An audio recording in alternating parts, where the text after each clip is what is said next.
¿Sabías que hasta 1889 había un país más en Europa Occidental? Lo dudo. Después de todo, después de su gran purga de nuestra historia, nuestra biblioteca bajo León contiene los únicos registros que alguna vez existieron, y a los intrusos se les dispara en cuanto se los ve.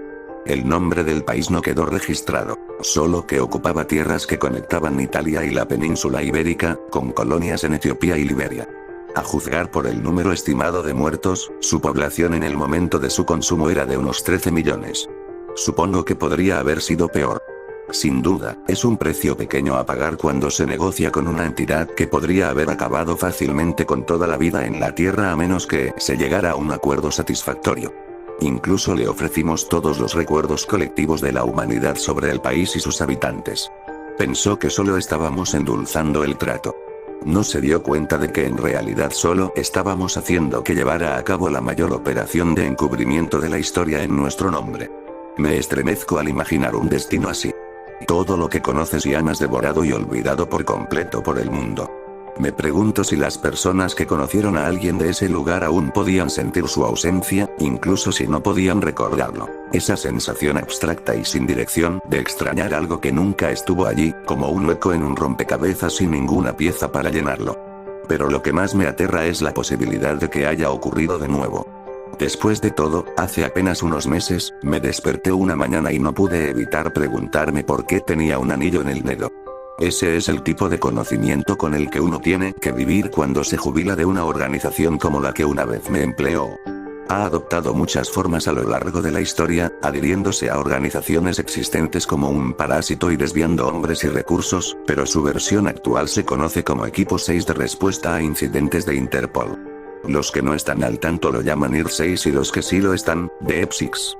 Y a sus ojos, todo lo que hacen está justificado por su lema, Quod necesse est facilus. Me he refugiado en algún lugar fuera de su jurisdicción, pero no me hago ilusiones de que esto les impida seguirme y sacrificarme como a un perro por soltar su ropa sucia.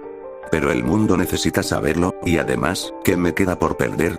Tengo miles de historias que contar, lo que me deja sin opciones, pero, por alguna razón, hay un trabajo que no he podido sacarme de la cabeza. No sé por qué. En ese momento parecía una misión normal, el equivalente a lo que llamarías un día normal de ocio en la oficina.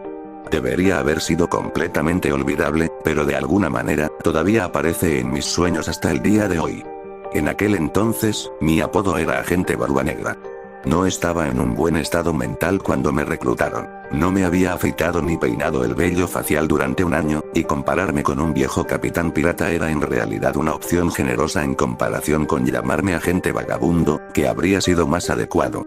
He mejorado mucho desde entonces y ahora no tengo más que una barba de las 5, pero el nombre se me quedó. En este trabajo en particular, me estaba siguiendo de cerca una novata. Su apodo era Agente Etoile, una mujer afroguayanesa con gafas de montura redonda, un traje oscuro de 3 piezas y el pelo negro rizado recogido en un moño. Por lo general, los novatos me sacaban de quicio, pero ella me agradaba. Era profesional y respetuosa, y su idealismo desenfrenado me recordaba a mí misma cuando era una novata. El equipo está listo, dije, y ella se puso a trabajar de inmediato, proporcionándome un inventario completo de su equipo, probando cada uno para garantizar su funcionalidad.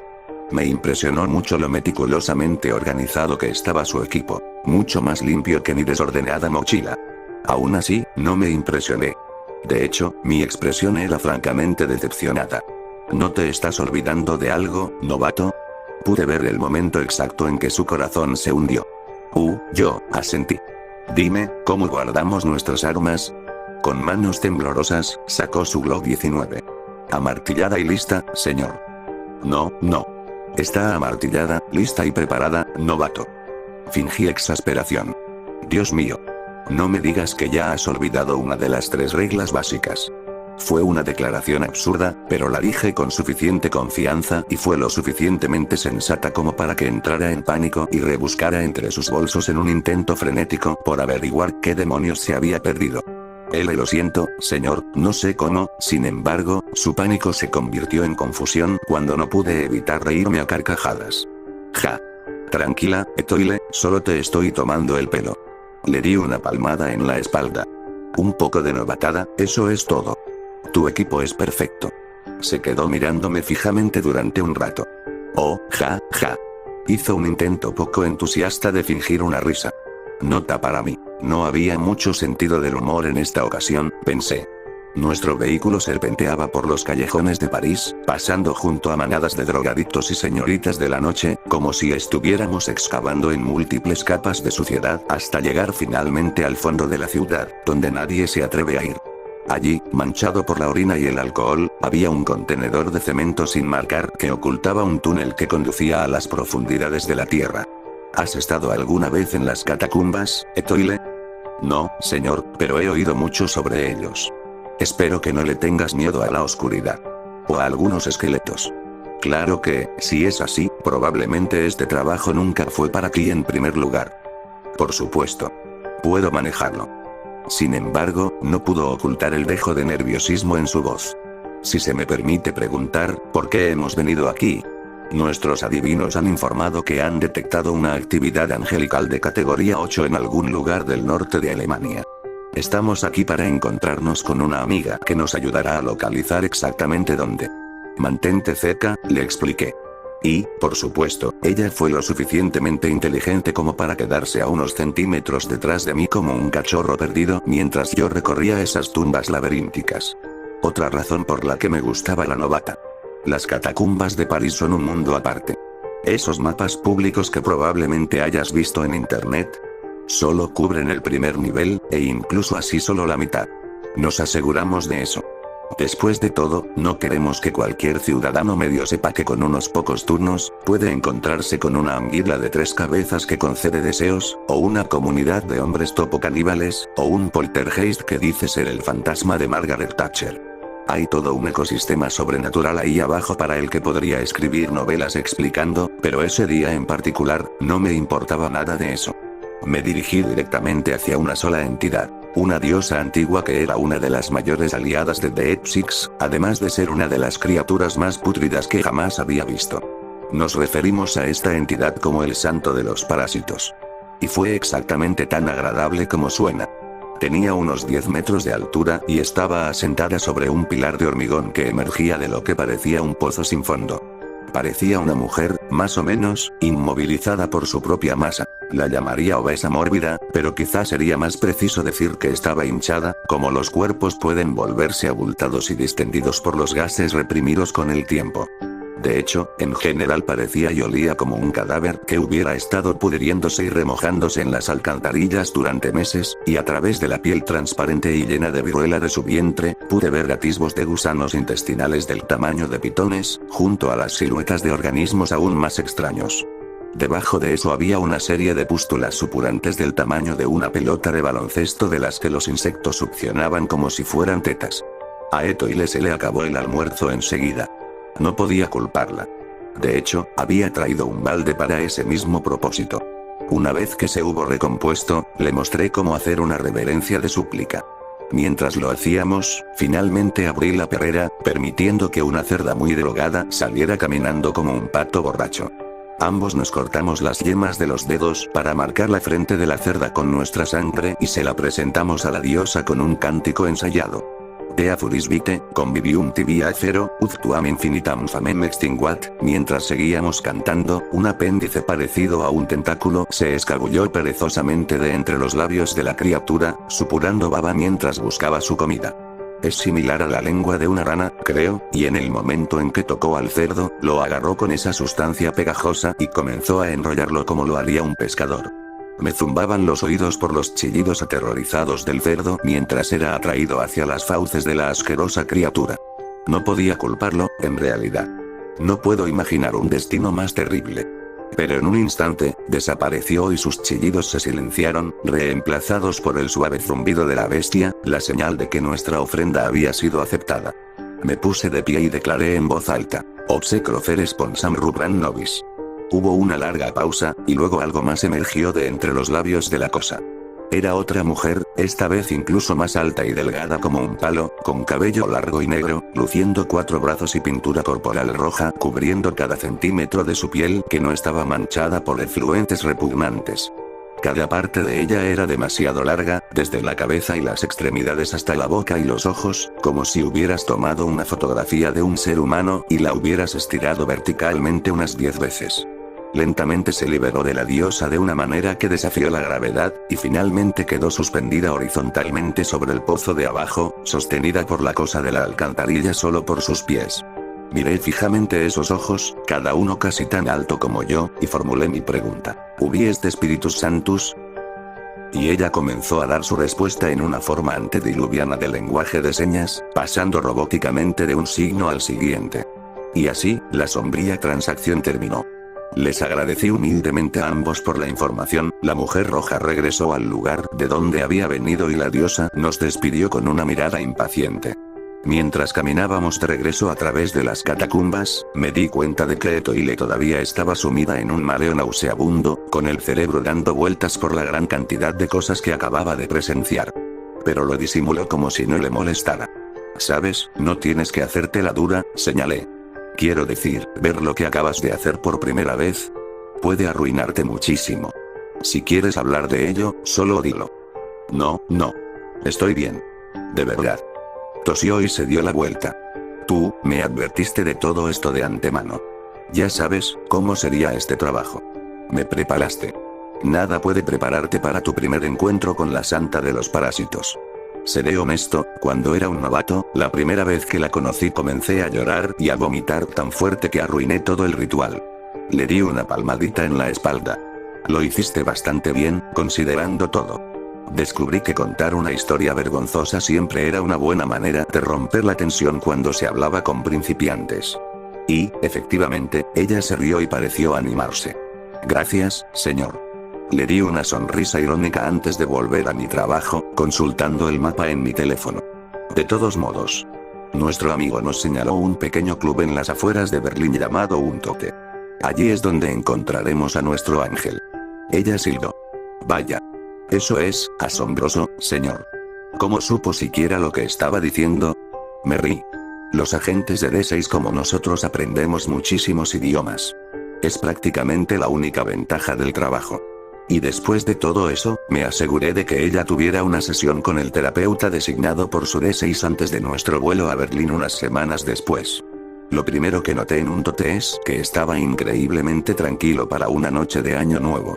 El DJ estaba prácticamente dormido, la pista de baile era un pueblo fantasma y los pocos clientes que había vestían de manera increíblemente recatada y no tenían ningún interés en beber. La camarera parecía aburrida hasta las lágrimas. Era una joven punky, con un corte de pelo estilo Pipsie, medias de rejilla negras, una camiseta de aireón y el lápiz labial y la sombra de ojos negros más gruesos que jamás había visto. Buenas noches, saludó, antes de bajar la mirada. ¿Qué pasa con la riñonera? Me guardé el bolso de mensajero detrás de mí. Eso no es asunto tuyo, ¿verdad? Me senté. Ahora podría ser un buen momento para mencionar que nunca fui muy bueno recordando conversaciones pasadas hace mucho tiempo, ni traduciéndolas al inglés, pero haré lo mejor que pueda. De todos modos, buenas noches. Me llamo Jacob Henley. Y esta es Ida. Hice un gesto hacia Etoile. Ambos nombres los había inventado en el momento, por supuesto. Oh, ya veo que es del tipo misterioso, se rió. Un placer conocerte, Jacob. Me llamo Juna. Pero, por supuesto, eso ya lo sabía. Sabía todo sobre ella. Incluso antes de entrar en este edificio, tenía información exhaustiva sobre cada uno de los miembros del personal. ¿Pones algún esfuerzo en proteger tu privacidad en línea? La mayoría de la gente no lo hace. Es una locura lo que los chicos de IT pueden descubrir con un mínimo de esfuerzo. Sabía que había compartido su primer beso durante un picnic en Mauer Park y que había pasado el resto del día presa del pánico, preguntándome si lo había desperdiciado. Sabía que trabajaba como voluntaria en un comedor de beneficencia durante los fines de semana. Sabía que dirigía un blog de Tumblr dedicado a sus peluches caseros. Sabía que había sido golpeada de niña. Sabía que llevaba 2 años sin adicción a la heroína. Sabía que estaba en un grupo de apoyo virtual para la depresión crónica. Y, como el sociópata entrenado que era, instintivamente estaba ideando formas de usar todo ese conocimiento para manipularla, si surgiera la necesidad. Yo también estoy encantado de conocerte, Juna, mentí entre dientes. Ella sonrió. Usted también, señor Jacob, usted dijo que lo era. Ha pasado un tiempo desde que los federales pasaron por nuestra puerta. No reaccioné en lo más mínimo, pero Etoile le puso los ojos como platos. No parezca tan sorprendido, me doy cuenta. Ustedes dos tienen un andar particular. Si estás aquí para comprobar si hemos estado vendiendo licores a niños pequeños y haciendo de las suyas, te aseguro que estás perdiendo el tiempo. Bosman mantiene este lugar en el buen camino. Se rió. Pero si estás aquí para tomar una copa, bueno, estoy obligada a no rechazar nunca a un cliente. Después de todo, estoy segura de que derribar las puertas de la gente puede resultar estresante. Noté un ligero dejo de veneno en su tono. Desconfiaba de los policías. En este caso, tenía razón. No sabes ni la mitad, respondí con una risita. Pero no estoy de humor para beber. Solo tengo algunas preguntas para ti. Entrecerró los ojos. No hablo con la policía. Si esperas que delate a alguien, estás hablando mal, eso es obvio, y sé que no debo perder el tiempo, la interrumpí, levantando una mano para silenciarla. Dime, ¿eres del tipo espiritual? Ella lo fulminó con la mirada. No, no puedo decir que lo sea. Pero últimamente has conocido a mucha gente religiosa, ¿no? Eso pareció hacerla reflexionar. ¿Religiosa? Sus ojos parpadearon. Sí. Yo sí, en realidad. La había dejado desprevenida y lo sabía. Pareces perturbada. ¿Qué te preocupa? Una nube de nervios se apoderó de ella y miró furtivamente a su alrededor, bajando la voz hasta convertirse en un susurro mientras se inclinaba hacia adelante. No sé. Últimamente nos han estado llegando estas personas todo el tiempo, es como si estuvieran tratando de convertir este lugar en una escuela dominical o algo así. La forma en que hablan, parece una especie de secta. Se estremeció. Ha asustado a muchos de nuestros clientes habituales. El jefe salió a hablar con ellos, para que se fueran a la mierda, pero cuando regresó, de alguna manera lo habían engañado también a él. ¿Sabes que ahora tiene un santuario construido en su oficina? Un santuario. ¿Puedes creerlo? Pero ella se contuvo rápidamente y se apartó. Pero, ya he dicho demasiado. Sonreí y respondí. Ya has dicho todo lo que necesitabas. Gracias por la ayuda. A los ángeles siempre les gustaba esconderse en guaridas de pecado como esta, precisamente porque sabían que era el último lugar en el que la mayoría de la gente pensaría en buscarlos. Pero no podían evitar dejar sus huellas por todas partes. Esta fue la primera discoteca en la que estuve donde vi más rosarios que escotes. Luego hablé con el DJ, aunque no fue una conversación muy interesante. Parecía que no le gustaba que yo entrara a su cabina.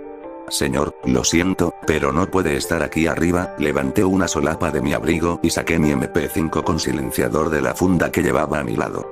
Antes de que tuviera tiempo de darse cuenta, el cañón ya estaba presionado contra su pecho. ¿Estás seguro de eso? Susurré. Se quedó en silencio, pero ni una pizca de miedo real se mostró en su rostro, solo una repentina inexpresividad. Aún así, le hice un gesto a Etoile para que conectara una memoria USB a su equipo y comenzara a jugar con sus controles. Sin embargo, cuando miré hacia atrás, él era diferente. Cambiando.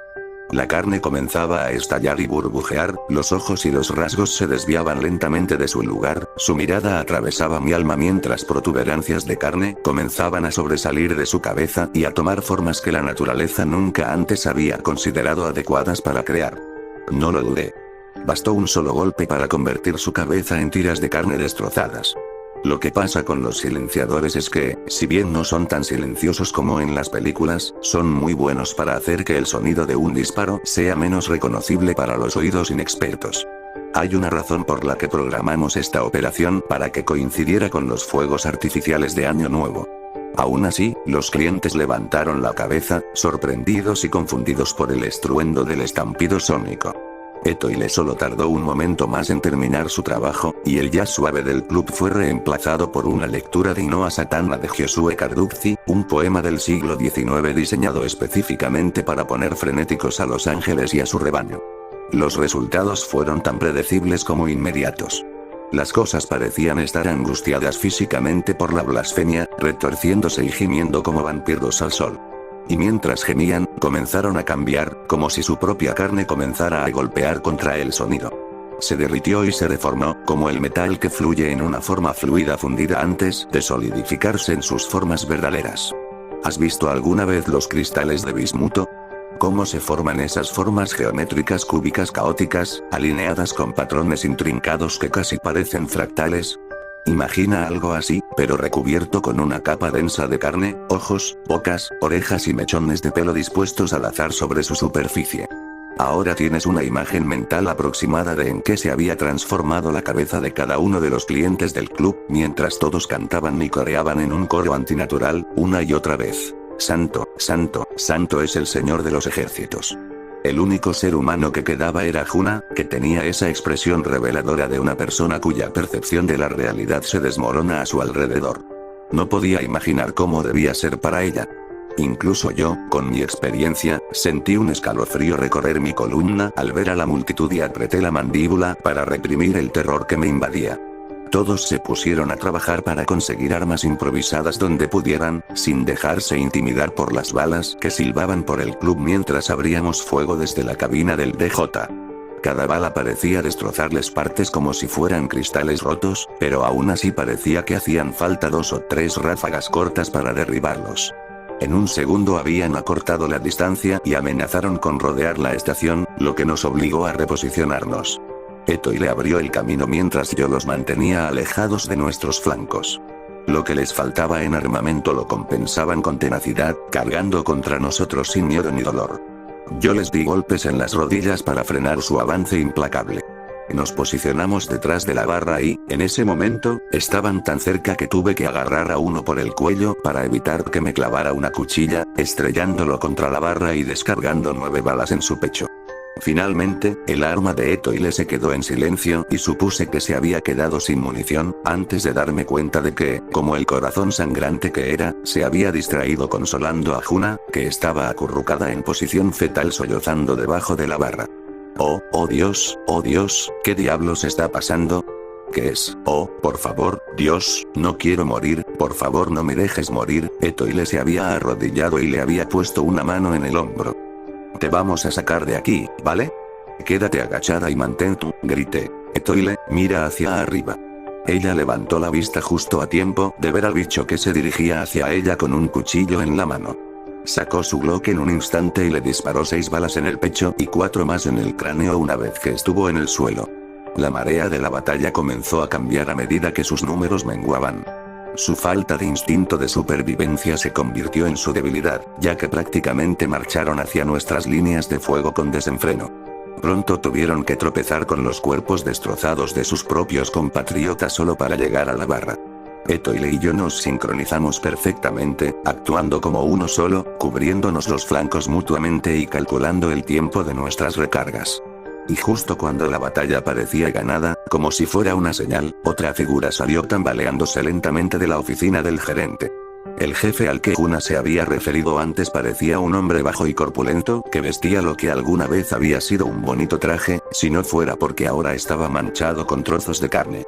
Parecía como si algo estuviera abriéndose paso desde adentro. Un enorme corte casi lo atravesaba, extendiéndose desde su hombro izquierdo hasta su abdomen inferior derecho, y unas pocas hebras de tendón eran lo único que lo mantenía unido. Su piel estaba pálida, sus ojos muy abiertos y la sangre goteaba de sus labios. Santo, santo, santo, subió en una lluvia de vísceras mientras la cosa dentro de él se liberó en un rayo de brillante luz divina. La cosa flotaba desafiando casualmente la gravedad y emitía una luz que hacía doler los ojos con solo mirarla. Su capa más externa estaba compuesta por 3 anillos concéntricos en constante rotación, cada uno compuesto por brazos humanos que se agarraban los codos y perforaban con ojos dorados cada centímetro de piel. Sobre una manta de brillantes alas blancas con plumas en el centro había una masa de carne que cambiaba constantemente de cabezas de hombres y leones, águilas y bueyes, todos unidos solo por no tener pelo ni piel, ojos y bocas abiertos como si gritaran en silencio. A estas entidades las llamamos los ángeles de la Pascua. Probablemente te habrás dado cuenta de que no me asusto fácilmente. Sin embargo, no importa cuántas pesadillas vivas hayas enfrentado, la visión de una entidad que apenas puedes comprender, algo que desafía tan descaradamente todas las leyes naturales en las que se basa nuestra psique, te sacudirá hasta los huesos. No me importa si eres Billy Balas. Este es un terror primario grabado en nuestro ADN, como si cada uno de tus antepasados viniera a gritarte que corras. Incluso con todo mi condicionamiento, podía sentir que mi corazón se alojaba en mi garganta y mi visión se nublaba. Por un momento, volví a ser un niño pequeño, temblando de terror ante lo que esperaba resoplando al otro lado de la puerta de mi armario. Y entonces uno de sus secuaces me clavó una navaja en el costado. Grité, le di una patada y le tiré un cargador en el pecho cuando estuvo en el suelo. Dios, contrólate, pensé mientras cojeaba frenéticamente en busca de refugio, mientras el mundo daba vueltas a mi alrededor, mareado por el vértigo y con la sensación de estar tambaleándome al borde de un acantilado. Etoile, para su crédito, se puso las pilas incluso antes que yo, distrayendo a la entidad con un cuarteto de balas. Pronto me uní a ella en el asalto, no por la creencia de que nuestras balas pudieran dañar al ángel, sino más bien con la esperanza de distraerlo hasta que se presentara una oportunidad. Mesas, cuchillos y sillas fueron lanzados por todas partes por una fuerza invisible mientras avanzaba hacia nosotros, algunos escombros fueron esquivados solo por unos centímetros. Parecía sentir que yo era el hombre clave y cambió su atención hacia mí por completo.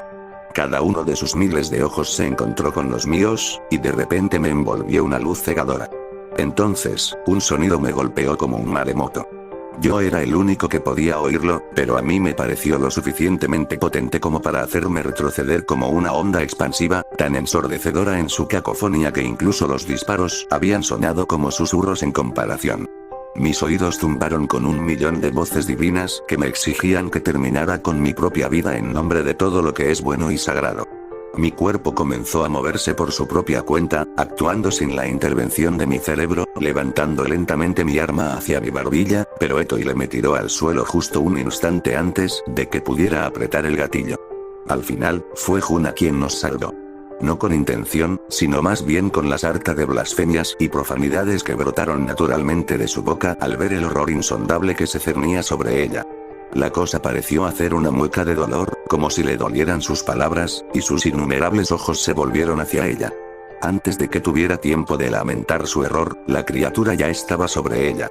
Con solo su fuerza telequinética, la sujetó contra el suelo con una fuerza imposible mientras sus gritos alcanzaban un punto álgido, retorciéndose y gimiendo mientras luchaba contra lo inevitable. Los innumerables ojos de la criatura se pusieron en blanco y una boca babeante emergió de esa masa informe de carne en su centro. Sus gritos se convirtieron en jadeos cuando el ángel comenzó a robarle algo. Parecía que un aliento brumoso era succionado de su boca hacia la suya. En realidad, ese aliento era su fuerza vital, y su cuerpo se marchitaba mientras era aspirado. En cuestión de segundos, estaba visiblemente agotada, los ojos se hundían en sus cuencas y su cuerpo se volvía huesudo y demacrado. Y mientras tanto, me acerqué sigilosamente a la criatura y finalmente saqué lo que mi bolso de mensajero había mantenido oculto. Un corderito flacucho, mantenido en un estado de catatonía inducido químicamente. Con un movimiento suave, pasé mi espada por su garganta y luego escurrí su cuello como una toalla mojada, rociando a la entidad que estaba debajo con un espeso rocío de vísceras rojas. La sangre del inocente chisporroteó contra la carne de la entidad como si la hubieran vertido sobre una parrilla caliente. Su grito sonó como el estallido de un trueno, sacudiendo el edificio hasta sus cimientos, los vasos cayeron de los estantes y se rompieron contra el piso. Su forma comenzó a burbujear y derretirse, las lágrimas brotaron de sus muchos ojos, sus anillos giraron frenéticamente mientras intentaba darse la vuelta y huir. Pero mi arma ya estaba apoyada sobre mi hombro otra vez, y esta vez cada disparo atravesó a la debilitada bestia con una salpicadura de icor dorado. Siempre era agridulce presenciar el final de algo tan antiguo. A veces me pregunto cuántos milenios había vagado por esta tierra el ser inmortal, solo para finalmente morir a nuestros pies, mientras su cuerpo se desmoronaba bajo 2 descargas de balas para Bellum de 9 milímetros. ¿Sabes? Es gracioso. Pregúntale a cualquiera de The Exix y todos darían por sentado que los ángeles eran simplemente pura maldad. Mirando hacia atrás, no sé cómo nunca se me ocurrió que tal vez solo estaban luchando después de que habíamos llevado a gran parte de su especie a la extinción. Pero en aquel entonces no me interesaban tanto esos dilemas morales. Me distraía un horror más acuciante. Etoile estaba resucitando a Juna. Sabía que debería haber dicho algo. Que debería haberla detenido. Que dejara morir a la camarera. Pero por razones que nunca entenderé, las palabras se me quedaron atascadas en la garganta. Tal vez se debió a la gran pasión con la que Etoile realizó su trabajo, con lágrimas en los ojos mientras realizaba frenéticamente compresiones en el pecho de la mujer demacrada e inconsciente. No pude obligarme a detenerla. Solo recé para que Juna simplemente falleciera, para ahorrarme tener que hacer esa llamada, pero en lugar de eso, de repente, contuvo el aliento. Eto y le sonrió aliviada cuando Juna tosió y farfulló, y la vida volvió a su cuerpo debilitado. Estaba conmocionada, pero consciente. Le tomó unos minutos y unos cuantos tragos de agua antes de que tuviera la energía para sentarse. Sin embargo, una vez que pudo hablar, no tuvo más que gratitud. Oh, Dios. Oh, Dios, gracias. Muchas gracias. Estaba tan asustada. Pensé que iba a morir. ¿Qué fue? ¿Qué pasó con? No puedo, SHHH. Sigues desorientada. Tenemos que llevarte a un lugar seguro. Eto y le acalló su frenético galimatías llevándose un dedo a los labios. Agotada física y mentalmente, Juna no pudo hacer más que inclinarse hacia adelante y abrazar a Etoile. Gracias, susurró. Tú me salvaste la vida. Vi cómo los ojos de Etoile se empañaban, incluso se secó una lágrima de la mejilla. Diablos. Casi sentí que se me caían las lágrimas. La policía local ni siquiera nos miró cuando irrumpieron en el edificio. Después de todo, teníamos jurisdicción sobre casi todos los países de la Tierra, excepto Corea del Norte. Los gobiernos del mundo se contentaban con taparse las narices ante nuestros métodos siempre que obtuviéramos resultados, por la misma razón por la que contratarías a un exterminador para que inundara tu casa con gas tóxico. Por odioso que fuera, al menos era mejor que tener que lidiar con tu problema de plagas por tu cuenta. Los equipos de limpieza se pusieron a trabajar para asegurarse de que estos eventos nunca salieran a la luz del día. En lo que respecta a los registros públicos, un tote nunca habría existido. Ayudamos a Juna a llegar tambaleándose hasta el camión y Etoile y yo compartimos un momento. ¿Sabe, señor? Para ser honesta, había tenido algunas dudas sobre todo esto. Ya sabe, el trabajo, dijo. Pero esto era exactamente lo que soñaba cuando me uní a ustedes. Una oportunidad de realmente marcar una diferencia, ¿sabe? De ayudar realmente a las personas. Algo que nunca podría hacer en ese trabajo de oficina. Así que, quiero agradecerle. Sé que debería haberle quitado esa idea tonta de la cabeza, recordarle que servimos a una prioridad mayor y que ayudar a la gente nunca había sido parte de nuestra descripción del trabajo, pero no pude obligarme a borrar esa sonrisa de su rostro. Tal vez esa había sido la primera señal de que me estaba ablandando. Apoyé una mano en su hombro, lo más parecido a un abrazo que había logrado jamás, y por primera vez, ella me sonrió de verdad. Me alegro. Y cuidaré bien de Juna, así que no te preocupes por ella. ¿De acuerdo? En cierto sentido, no estaba mintiendo. Sin embargo, mi conversación telefónica con mi responsable a la mañana siguiente fue mucho menos agradable. Estaba demasiado familiarizado con el sonido del marcado acento del sur de Estados Unidos que se filtraba por el teléfono. Hola, Black. Felicitaciones por la operación, dijo. Escuché que sacaron al menos 2 docenas de cuerpos del lugar. Dios, ese ángel bastardo estaba en problemas. Pero nunca nos decepcionaste. En realidad, Barber. Hay un cabo suelto. Él gimió. Maravilloso. Eso es justo lo que me gusta oír. Su voz destilaba sarcasmo. No es nada, en realidad. Uno de los ángeles con código verde logró salir del edificio, expliqué. Solo lo tomó por unos segundos, por lo que la transformación no tendrá ningún efecto en su mente, pero será visible.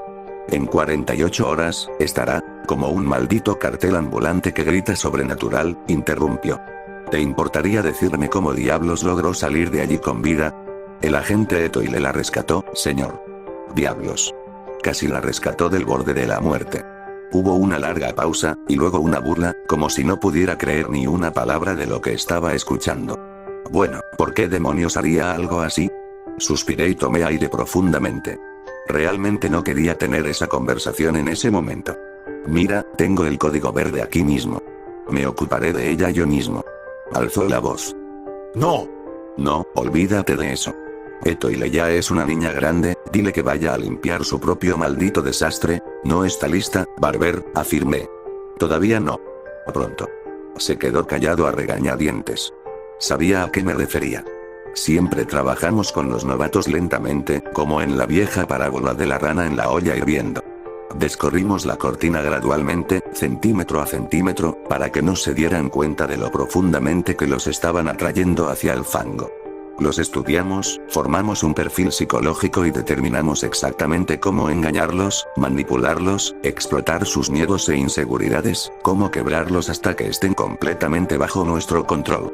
Y cuando realmente se dan cuenta de lo que se han metido en el asunto, ya es demasiado tarde. Vamos a tener una larga conversación sobre esto durante tu informe, Black, concluyó con amargura. Hazlo. Antes de que pudiera responder, colgó el teléfono. Llevé a Juna de regreso a su departamento y la dejé acurrucada en su sofá, envuelta en una manta gruesa. No parecía cuestionar por qué estaba vestida con un equipo de protección personal quirúrgico. Supuse que no tenía las facultades mentales para eso. Apenas era reconocible después de lo que había pasado. Temblaba como un perro apaleado y estaba lo suficientemente demacrada como para parecer anoréxica.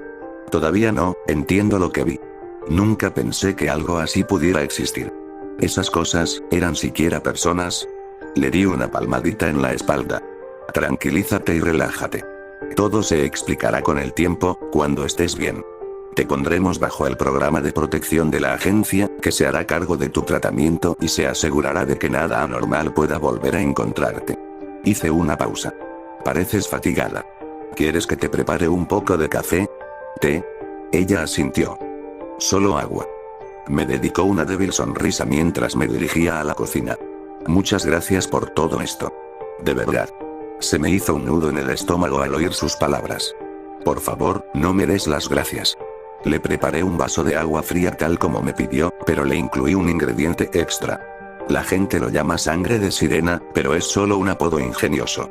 Sus componentes reales son mucho peores.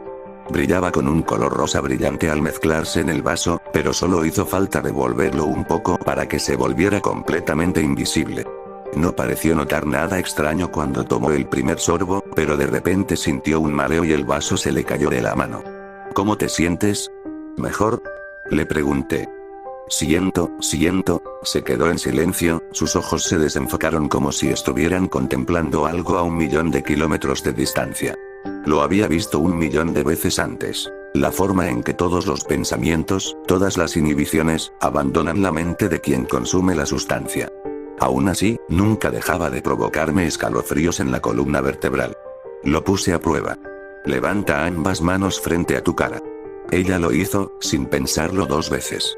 Bájalas. Nuevamente lo hizo, como un robot que obedece su programación. Para entonces, sus ojos inexpresivos brillaban de un rosa vibrante, mientras la baba le goteaba por la barbilla. Empujé una mesa y le pasé un documento escrito a máquina y una hoja de papel en blanco, uno al lado del otro. Por favor, copie el contenido del documento en esta hoja de papel, con su propia letra. No recuerdo exactamente qué decía. Escribí una tontería sobre cómo había recaído y toda la terapia no estaba haciendo nada por su depresión, terminando con esas 3 palabras. Lo siento mucho. En ese momento, nunca pensé en lo doloroso que sería leer la carta. Preguntarme por qué no vi las señales de advertencia, si podría haber hecho más, si podría haberlo detenido. Había escrito las palabras que devastarían a una familia entera con exactamente el mismo desapego distante que sentirías al completar el papeleo. Una vez que terminó de escribir, deslicé con cuidado la nota lejos de ella y luego, con las manos enguantadas, puse un revólver calibre 32 sobre la mesa. Coge el revólver y lo hizo. Coloca el cañón contra la parte posterior de tu garganta. Y así lo hizo. Ahora, aprieta el gatillo. Ojalá pudiera decirte que me sentí culpable mientras la veía esparcir su propio cerebro por la pared, pero, ¿quieres saber la verdad? No sentí nada. Una vez que te has hundido hasta el cuello en el mal, convencido de que todo es solo un medio para un fin, la mierda que antes te parecía imperdonable se convirtió en rutina. Después de todo, después de hacer más de 100 sacrificios en nombre del bien mayor, ¿qué es un cuerpo más en la pila? Pero ahora, al final de todo, cada vez que cierro los ojos, veo sus caras. Sé que nadie lo va a creer. Sé que enviarán un escuadrón para matarme por escribir esto. Sé que lo mereceré. Sé que aún así no se lo voy a poner fácil. Si se lleva algo en la cabeza, que sea esto. Conoce esos viejos rumores sobre hombres con trajes negros que merodeaban por lugares donde se estrellaban ovnis y máquinas de juegos malditas o lo que fuera y hacían desaparecer a los testigos. ¿Sabe esas teorías conspirativas cursis de las que se reía y las descartaba de plano? Quiero que sepas que son muy reales. Y si quieres tener alguna posibilidad de sobrevivir a un encuentro con ellos, tienes que recordar, no importa lo que intenten decirte, no son los buenos ni tus amigos. Son fanáticos, un culto a la muerte dedicado exclusivamente al status quo, y te matarán a ti y a todos tus seres queridos con tal de asegurarse de que persista. Y detrás de la cortina, han estado trabajando para doblegar a cada gobierno, a cada fuerza policial, a cada poder nacional que conocen y en el que confían para que se vean atrapados en ese mal, sean cómplices de su locura, para dirigir nuestra sociedad de la manera que estos monstruos que se hacen llamar hombres consideran conveniente. Y están ganando. Lo que hace falta es fácil.